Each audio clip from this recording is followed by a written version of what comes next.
This is so close to working.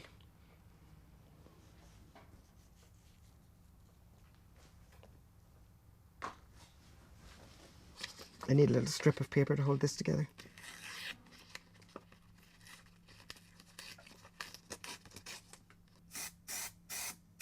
Somebody famously reviewed it. Sean Hillen cuts up pieces of cardboard and sticks them together. That's the bottom line of it. But you see, when you cut up a photo, you take a whole world with you and a whole bunch of ideas and references and allusions and feelings and smells and sounds, and you collide the two of them. It's such fun.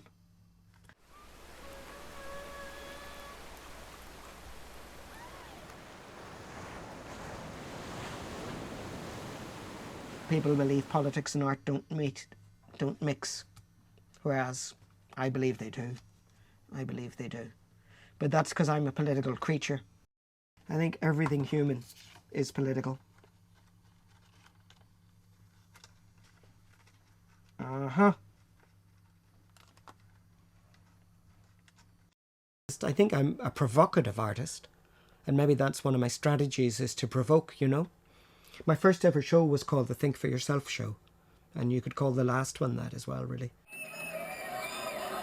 If you grow up in Northern Ireland, you realise that governments lie routinely, you know, and that what actually happens, to the best of your information, is not what is reported. And that becomes, you know, that's just normal. That's the world as it is.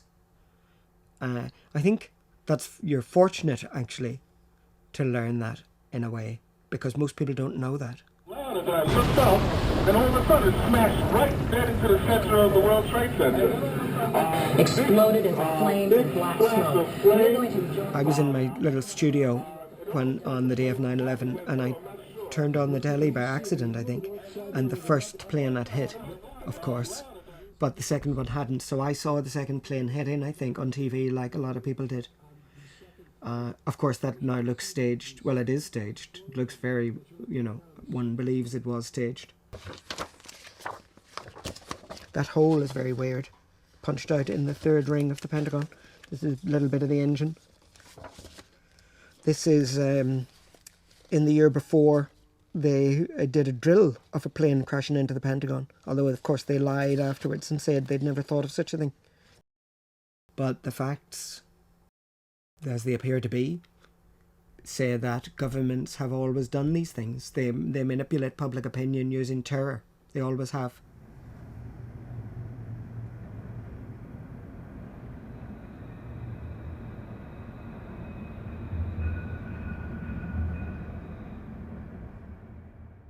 Photography has a strange kind of democracy to it, you know, that everybody can have an opinion about it, much more than fine art. Everybody thinks that they know about photography.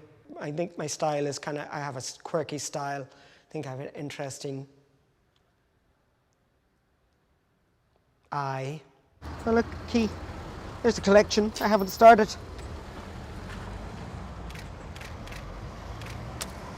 Sometimes you get the idea of a picture. No, you get the whiff of something. But that doesn't mean you can make it.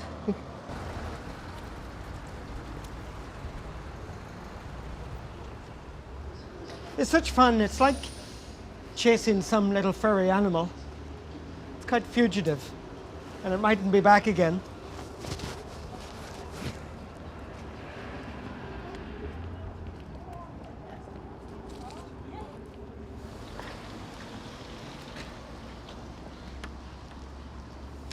Something there.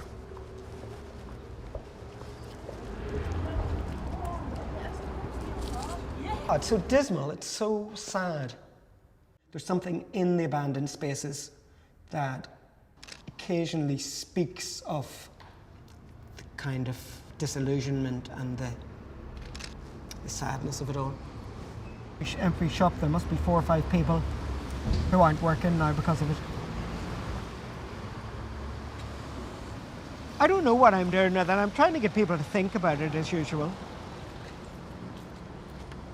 And it's kind of war photography. It's quite like what I was doing when I was a teenager, observing the carnage and trying to record it in a way that might, you got to try and transform it.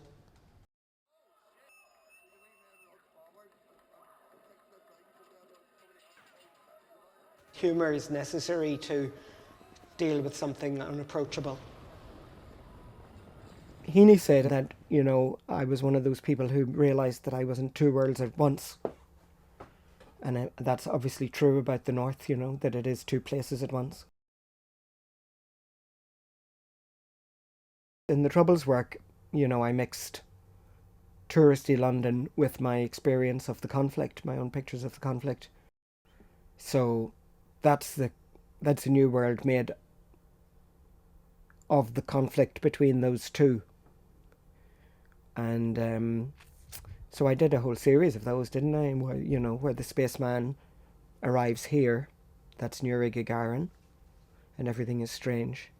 And then London Yuri is a sort of badly finished parody of itself.